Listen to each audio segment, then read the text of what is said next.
Hey, you guys. I miss you few people that listen to me. I've had so many different things going on. And I bet you're like, girl, you always got something going. I know, right? For this last year and a half, boy, we've had a lot going on, which means to me that great things are ahead. Okay. So I have a few videos that I probably will be doing in the next couple of days, but I wanted to start with the No Cap Sunday video. And so today, the pastor preached about recognizing your shortcomings. Very good topic, okay? Of course, today's Youth Sunday, but it was such a good sermon. Anybody can apply it to life. We came from Matthew chapter 19. If you're familiar with that chapter, there is a story about a young ruler basically asking, you know, Jesus questions, and Jesus basically gives him the commandments, and he's like, "Oh, I got that down." Okay, and so when you hear that, the first thing I thought about was, okay, a lot of times we think that we have perfections that we don't have. Okay, we don't want to acknowledge our shortcomings. It is very, very dangerous to not know what your shortcomings are, what your temptations are, what things that you need to improve on, your imperfections, and to not acknowledge them. Okay, one of the things that I absolutely love about myself, a great example, when my husband was courting me again in our middle agedness. Right before we were officially boyfriend and girlfriend, I sat him down, because he had already expressed his intentions. Okay, it was me. I was the one holding us up. And I basically went down a whole list of all of my shortcomings. Okay, all of those things that make me imperfect. I'm this, I'm that, I'm this, I'm that. I went through the whole list. And then I was like, now, I'm going to say this. Some of these things I'm working on. Some of these things you have to pray about because I'm good with them. I don't have a problem with it. But nonetheless, he still accepted me for who I was.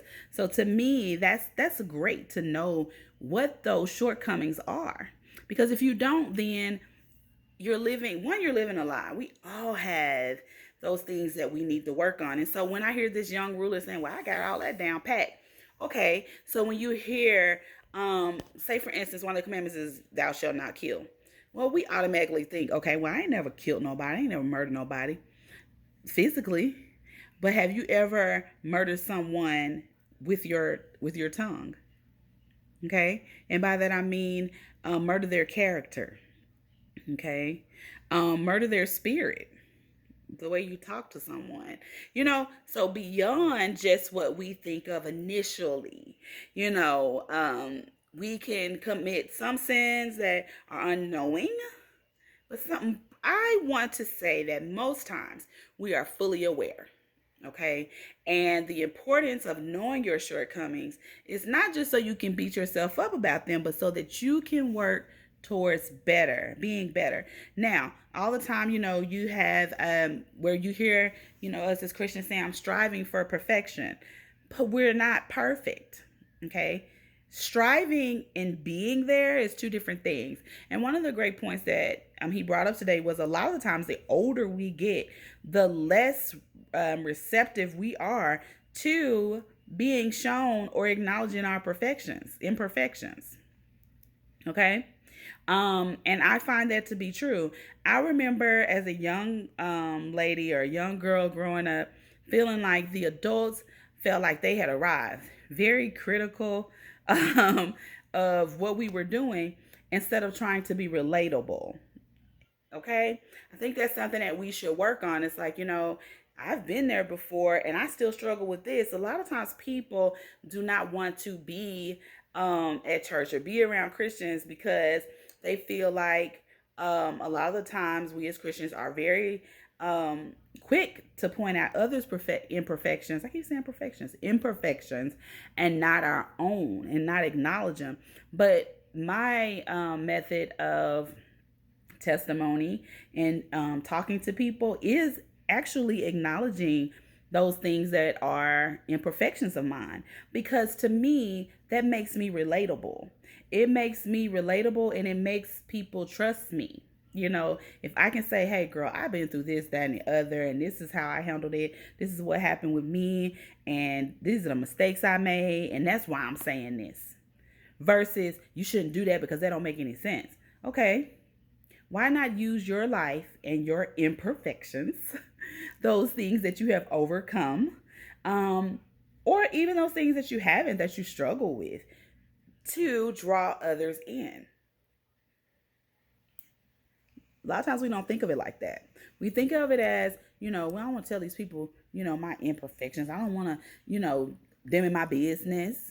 But sometimes God calls on us to do more than, to do more. And that means sometimes giving more of ourselves to someone, okay? There are stories that I have told strangers that I have not told anyone else, you know, situations, different things that have happened because that is what was needed at that time, that imperfection to show.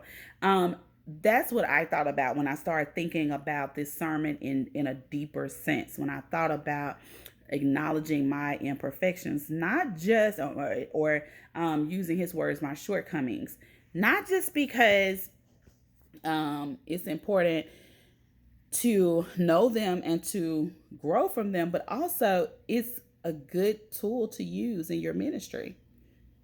Okay.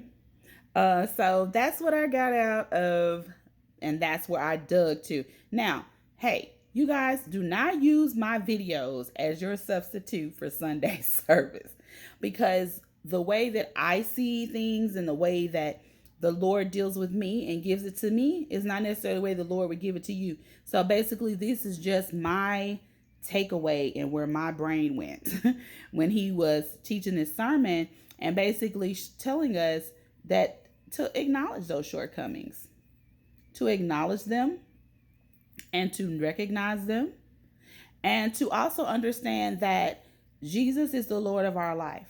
Okay. And so, not to use him as a consultant, but as as our guide. Okay. And so that was a great sermon. It was really something I could take with me through the week.